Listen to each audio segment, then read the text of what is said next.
Hello, my friends. Welcome back into another Monday night here at Prime Sports World. And on today's episode of the Prime, we're going to be breaking down the two championship games that unfolded on Sunday afternoon into the evening. Talk about the two San Francisco 49ers and the Kansas City Chiefs, who will going to the Super Bowl in Las Vegas. First of all, congratulations to both of those two franchises. But we're going to talk about their individual games. Please like, share, and subscribe to the podcast. I'm David Huppin. Right there is Israel Rivera. Happy Monday, my friend. How are you? Happy Monday, man. Man, what a hell of a Sunday yesterday. Yeah. I mean, some great football yesterday. Great to talk great to, kind of go over it with you on Monday because, I got a lot to say about, some of the decisions. We both probably do have to say a lot about some of the decisions. I'm sure TJ will be coming in here soon or so. Yeah, I'm sure TJ's got a lot to say. Oh, yeah. We all got a lot to say about some of these games, or both of these games. So let's do that without wasting any time. Let's get right into the first game. Let's talk about the AFC as we got the Kansas City Chiefs on their way to their fourth Super Bowl in 5 years as they go into MT Bank Stadium and knock off the Baltimore Ravens 17-10. Patrick Mahomes, efficient as ever in this game, 30 of 39, 241 yards and a touchdown. Isaiah Pacheco had a touchdown on the ground. Travis Kelce had over 100 yards receiving and a touchdown. And he set like 2 records, I think, in this game. I think he broke Tom Brady and Rob Gronkowski's record for duo touchdowns in the playoffs, and he broke Jerry Rice's record for most receptions in a playoffs period, like in the playoffs in general. I'm sure he did. God well damn did. Yeah. I'm sure he did, because those two have been special. So on the other side of this, Lamar Jackson, not his best outing, not his best day at the office. 20 of 37, 272 yards, a touchdown, and 1 interception. Lamar Jackson also was the team's leading rusher, as they basically abandoned the rush for a majority of this game, only carrying the ball 16 times on the ground. And Zay Flowers was the leading receiver on this team, 15 for 115 and a touchdown. The touchdown he did catch in the first quarter was real nice. Man, it was nice, man. So, speaking of Zay Flowers, I mean, he obviously that same drive he got hit with the taunting penalty, and then he had the fumble. Yeah, okay. Yeah. The fumble on the same, so that was the same drive. And what I got to say about that is, I don't know about the taunting penalty, David. I don't know about the taunting penalty, but at the same time, he still fumbled it in the end zone. How, this game would be so much different if he scores that touchdown, because all the momentum would be going towards Baltimore's side, as opposed to going right back to the Chiefs. And I think there's gonna be that word thrown around here, for yesterday's games, is momentum, right? And I think when a team has momentum, it's real easy, especially in the playoffs, to give it back to the other team. And I swear, man, how Baltimore was really, they were charging. And I thought that they were, I think at that point they would have tied it up, right? Or went ahead with that touchdown. No, I think they still, because they were still down by 14 points at that point, or something like that. 14? Yeah, so they still, or 10. They were still down by 10 at that point, because it was 17-7 at that point in the game, where Zay Flowers had that fumble. And my honest opinion on the taunting, I think that's a legitimate call. 17-7. You can't basically spin the ball in your defender's face and expect that not to be called. Like, it's just gonna be called. Like, you have to be, like, you're trying to come back, you're down in a game, you're trying to build momentum. You can't make that decision. Like, yes, it was a great play, and it was a great catch, but for him to spin the ball basically in the guy's face, and who knows what he said on top of that. Yeah. This game is emotionally charged. I think that was 100% a warranted touting call. And I know TJ is going to, if he was on this panel right now, he'd talk about the fact that Travis Kelce, is jaw jacking a lot of the time. The fact that the difference before the game. Yeah, the difference there is that Travis Kelce's never really showing up his opponents. Like, he's not spinning the ball in their face, like in the field of play. This had a different feel to me. I think it's a taunting call. I think it's legitimate. You just have to be smarter than if you're Zay Flowers. Honestly, I don't even want it to come down to that, man. I want to really talk about. I also don't think that roughing the passer on Patrick Mahomes by Xavier Clowney was a bad call. I think that's a legit. I don't think that was a bad call at all. I think that was a good call. Clearly he hits him in the face. Clearly leads with the helmet. It's clearly roughing the passer. I don't think there's really much debate about that call. The only officiating call that I will even throw into question, because is the holding call on third down there where they had to kick the field goal and make it to 7-point game. I think in the fourth quarter, that holding call that if you get that, you get a first down. You probably move the football a little bit further, try to get a touchdown. But I thought the officiating as a whole was pretty good in this Ravens-Chiefs game. Yeah, I think honestly, officiating as a whole on yesterday in both games were pretty good. Yeah. Honestly, I want to talk about the game plan that Steve Spagnuolo did. I mean, that was an amazing game plan. I think I came on here. I mean, obviously I came on here last week. And I said, man, you need to have 3 guys containing Lamar Jackson, your 2 ends and somebody in the middle. And that's exactly what he did. he said, you know what, Lamar, is not going to, debilitate us with those runs that he, did against the Houston Texans, where those, basically took the air out of that defense. He wasn't able to do that. He had a couple moments where he got away a little bit, but he, didn't really, kill him, with his legs. They turned him into, the pocket passer that he should, he's gotten better at. And they said, you know what, we're gonna allow him to make those decisions from the air, and in the pocket. And I think the Chiefs, defensive game plan on Lamar Jackson was magnificent. I think bringing down the safety right down into the middle of the field. I mean, these were just excellent adjustments that Steve Spagnuolo made, especially within the game as well. So I mean, I got to give kudos to the Chiefs defense in this one, because obviously they took that run game that was, the number one rushing attack in the NFL. They took that away from them, and really turned, the Ravens into a passing contest, which I don't think Harbaugh wanted. And obviously it paid off for the Chiefs because they won this football game. And on the other side, I think the Chiefs offensively, had, I think Travis Kelce and Patrick Mahomes were, I mean, if I had to put a film of two guys that were in sync, historically in sync, right? Because they broke records just like Brady and Gronkowski. I put those two guys on because yesterday they were just on point, like my guy David over here. Yeah. So they were really, David, and you can attest to this. You watched the game. Those two guys were just from the set of the game. Especially, I mean, like, Patrick Mahomes made some throws where only Kelce can get to it. There were some throws where it's like Kelce, is that's why he's probably a first ballot Hall of Famer. He's finding holes in the zone. I mean, the throw, the back shoulder throw to Kelce. I mean, I think that was the first half or so. I mean, the first drive of the game. That was first drive of the game. I mean, this was just a nice little clinic. And like I said, when it comes down to the money time, when it comes down to the big games, you got to go with the guys that have been there and done that. Patrick Mahomes and Travis Kelce, Andy Reid, and those guys, they have the playoff experience, especially at this time of the year, where they just ramp it up and they take it to another level. And that's what this team did. They take it to a whole another level against the Baltimore Ravens. So, and I think another thing that, like, limiting the rushing attempts or rushing effectiveness of a Lamar Jackson, right? I mean, also at one point during this game, Lamar Jackson was the second leading receiver on the Baltimore Ravens for a majority all the way up until almost the third quarter. Nobody else was really stepping up in this game for the Baltimore Ravens. But like, the rushing attack of Lamar Jackson kind of fuels this Baltimore Ravens team. It's a lot like Steph Curry and kind of hitting those 3-point shots. Like, when Lamar Jackson breaks off one of those runs, you can kind of feel the energy in the building, feel the energy around this Baltimore Ravens team. And they were never really able to establish that for majority of the game.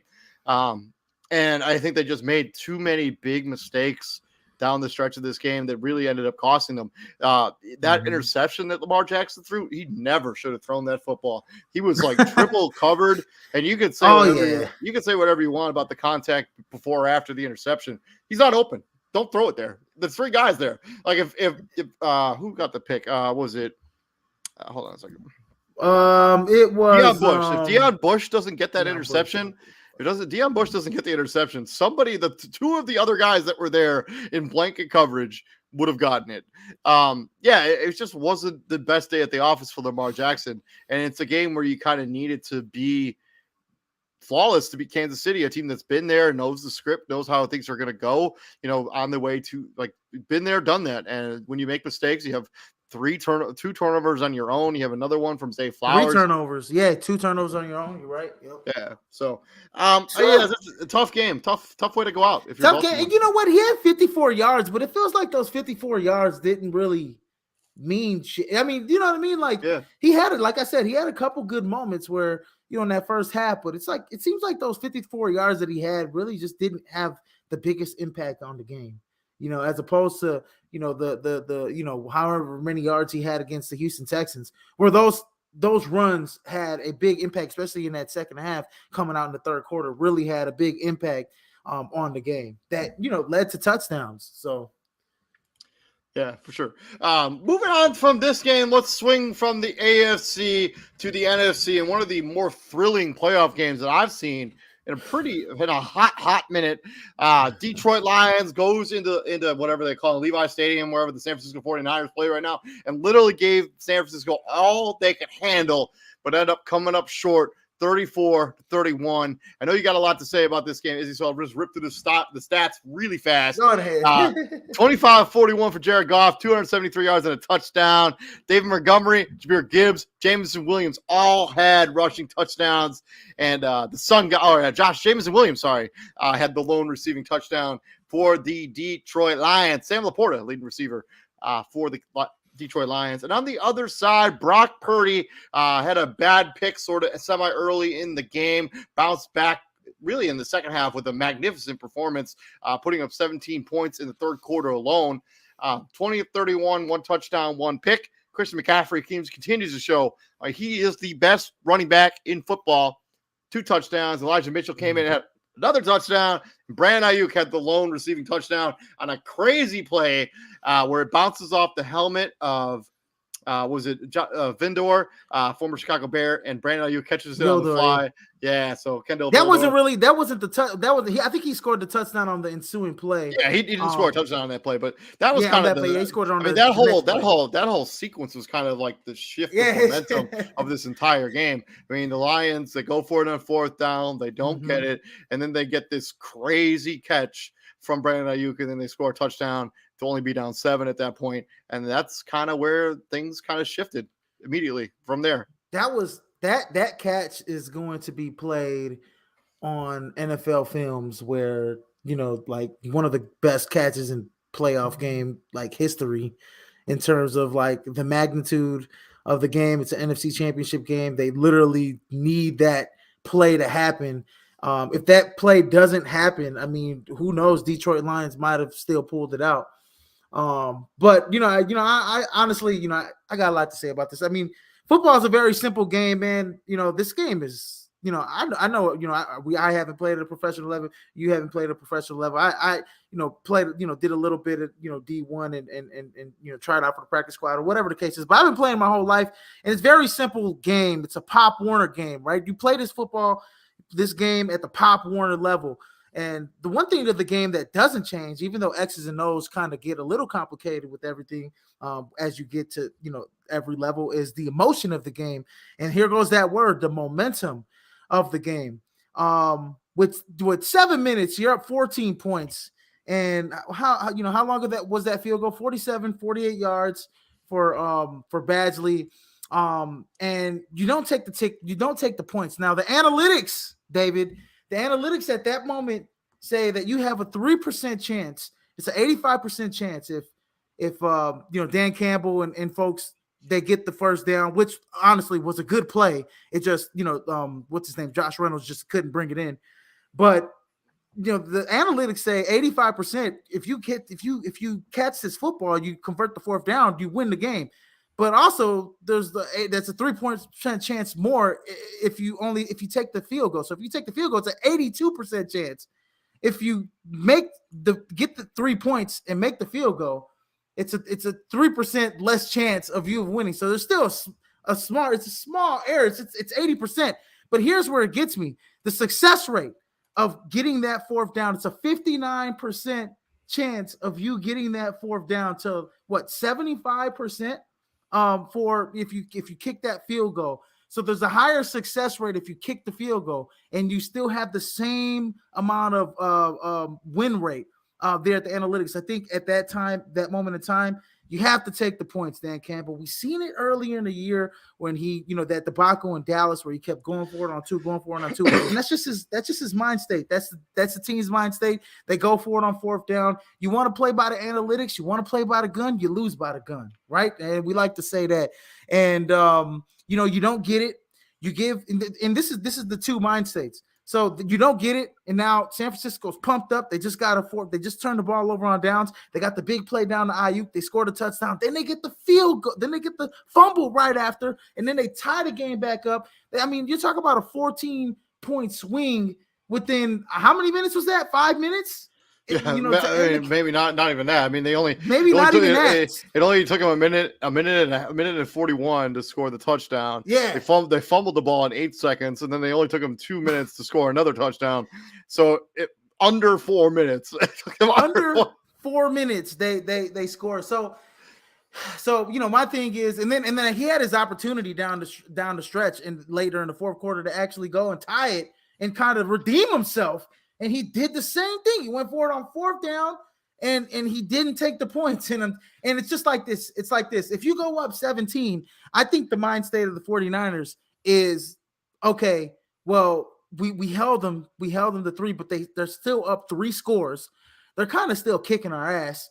And, you know, we don't have any momentum because we didn't stop them on fourth down. We're not driving. We don't get the catch. We don't know what happens if they do go up 17, but you kick it off and you're giving Brock Purdy and company, you got to give them the length of the field to drive, even though they kind of did. I mean, they did. I had to do that anyway. They had to do that on the ensuing, but at least you tack on 3 more points and make it a 3-score game because they need the ball 3 times, David. They're going to need the ball 3 times to win this football game. So that gives Detroit, even if they fail on stopping San Francisco going down there to score a touchdown, Detroit still has 2 times. I mean, 2 different times to add on to that lead. San Francisco only had the ball 4 more times after that drive. So they would have had to have scored on 3 of those 4 drives in order to win the game. I mean, obviously they did that. Actually, they scored on all 4 of those drives. I mean, but still, it's the momentum, though. It's the momentum of how. And so my thing is, my thing is that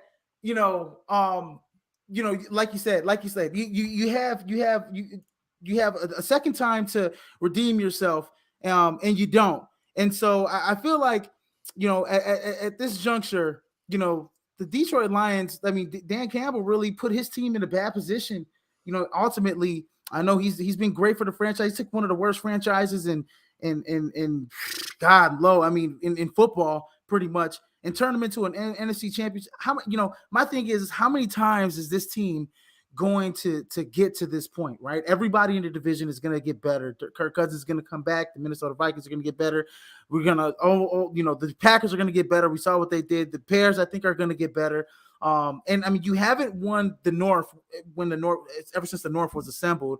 And then, then you haven't been to an NFC championship in almost 20, I don't know how many years. I think it was almost 30 years. Yeah. 92. Yeah. So it's just like, you don't know when you're going to get back to this point. I feel like he was coaching like he was down 14 as opposed like he was up 14. Well, I mean, I could kind of understand going for it on the first 4th down. Like, you got to kind of think that San Francisco is going to continue to score the ball. So, like, field goals are not going to be sufficient to beat a San Francisco 49ers team. So you want to continue to putting the pressure by continuing scoring touchdowns. But I think the second one, I think, was ridiculous. Like, you have to tie that football game. You just have to. Like, that you tie that football game, we're having a different conversation because it's like 0-0 again. You're on clean slate. And then now all of a sudden you're playing from behind again. It doesn't help that your defense was just gassed at that point. I mean, you'd given up 2 touchdowns and a field goal on the previous 3 drives. And then you go back out there, they give up another touchdown. And my other problem is calling that running play when you have 3 timeouts. You call a running play, you don't get in, you have to burn one, which basically requires you to get the onside or you're gonna lose. And what happens? Lo and behold, you lost the game because you couldn't. You lost the game because you didn't get the onside kick because nobody you're like, don't run the football. It's very simple. You have 3 timeouts. You need to get the football back. You have to get it back. You're down 2 scores.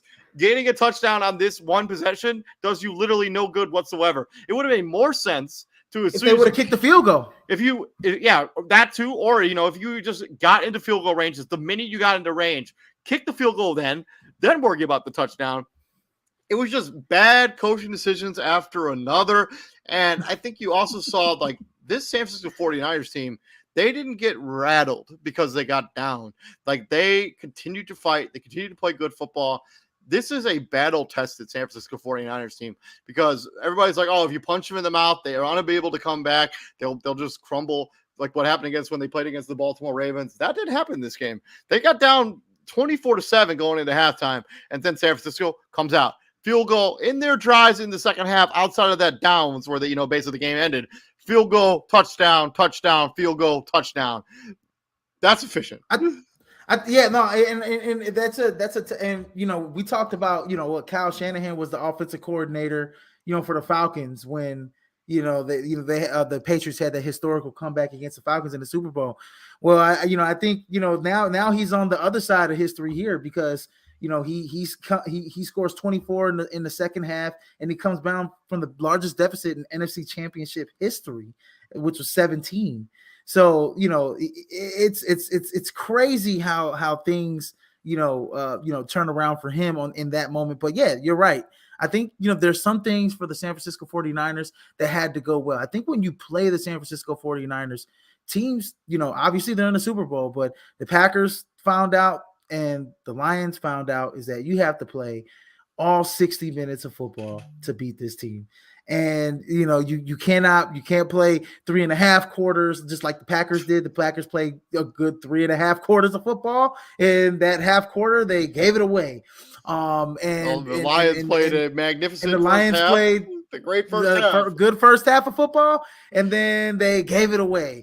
So it's you have to be a very sound, disciplined team because I think Kyle Shanahan's already he's established himself as one of the best head coaches, if not the best in the NFL. The only thing he's missing is the hardware, is the ring. For him, he's been and you can establish he's one of the greatest offensive minds. You got to look at the coaching tree that all his assistants are coming from, and they're becoming head coaches. I mean, this guy has become one of the gems of the NFL, and I really have to give him a lot of credit, especially with the adjustments that he made in the second half. And like I said, hey, the San Francisco 49ers, they needed a couple balls to bounce their way. And that's sometimes how the cookie crumbles, right? You always need something to bounce your way in order to get that momentum back. It's not like, look, hey, Detroit didn't make a fourth down. It's not like, San Francisco got it at like you said, at the 35, in Detroit's 40 on their side of the field. No, they had to take the ball 72 They yards. had to drive down the field. Your defense still had to make plays, you know? And so it's like, look, hey, at this moment, we know we need to stop. We know we're playing an aggressive head coach. If we can get this stop, we have a chance to go down there and win. And then the fumble, obviously, is another, ball bouncing their way. So it's just certain things about momentum and emotion that really, are key in the game of football. And I got to give my hat to the San Francisco 49ers because, back-to-back weeks, they had to go through two really tough opponents, two NFC North opponents to get to the Super Bowl. And man, I mean, they had to come back and the grit and the grind of this team was evident and on display. So yeah. And the two teams that nobody wanted to see in the Super Bowl are playing in the Super Bowl. So our irony's not. Oh, nobody wants to see the Chiefs in the Super Bowl because of Taylor Swift and all the Swifties. It's all good. It's also because everybody feels like they get the exponential treatment in the NFL. Like the officiated, the calls are called different, things are called softer for them. But I just don't think that's. I don't think that's the case, particularly, especially in this game against the Ravens. Swinging into it, let's talk about game balls. Game ball for you in the NFC Championship round. You know what, man? Game ball for me. Probably. I'm gonna swing over to the San Francisco 49ers. I'm gonna give my game ball to Brock Purdy. Oh man! You know what? Brock Purdy for the bad first half he had an amazing second half. Brock Purdy was Brock. Did you lose me there? No, I got you. Hear me? I hear you. Oh, you got me. Brock Purdy. I gotta find somebody else. It wasn't just the passing game. He killed Detroit with the running game. He had a couple big runs. He had 5 carries for 48 yards, no touchdowns on the ground. But Brock Purdy made some key plays, some key conversions with his feet that kept drives going, that really broke the back of the Detroit Lions. And that's one aspect that people forget about Brock Purdy's game, is that he's got some wheels. He's got some wheels. He doesn't need to use the wheels all the time, but if he uses them at the right time, he can really break your back with certain plays because teams do forget about him. So that's something that the Kansas City Chiefs, I think Steve Spagnuolo, are going to be aware of with Brock Purdy in the Super Bowl. But I think that, look, hey, Brock Purdy played a hell of a second half without some of the plays that he made, especially with his feet on his legs, man. Some of those throws, that crazy throw he threw to Juwan Jennings, like how he completed that is just beyond me. Yeah, and he's really showed, especially in the playoffs. And especially against the Packers last week in the second half. I mean, he's really showed that he's really not just the game manager like a lot of pundits and a lot of people say, because they have all this talent in San Francisco. He's really showed that he's an effective, accurate quarterback. And those skills from Iowa State have translated well. The same things that he's doing at Iowa State, he's doing in the pros. He's he was a very efficient thrower of the football, a very accurate thrower of the football, not the greatest arm, but a very, a nice intermediate thrower. And he's showing it, and he showed it in these two games. He's more than just a game manager. He's actually out there making plays. Well, you kind of took mine because, I was going to give Brock Purdy my game ball, but I'll swing back into the AFC Channel game, and I'll go to Darius Sneed. His punch out at the goal line, the Charles Tillman peanut punch, was the difference in the game. Like, you can say whatever you want about the fact that, he got burnt on that big catch on the play prior. But his punch out of that fumble that him getting recovered by the Kansas City Chiefs in the defense was the difference in the game. If they score a touchdown, that's 7. They're only down by 7 points at that, or maybe even 3 points at that point.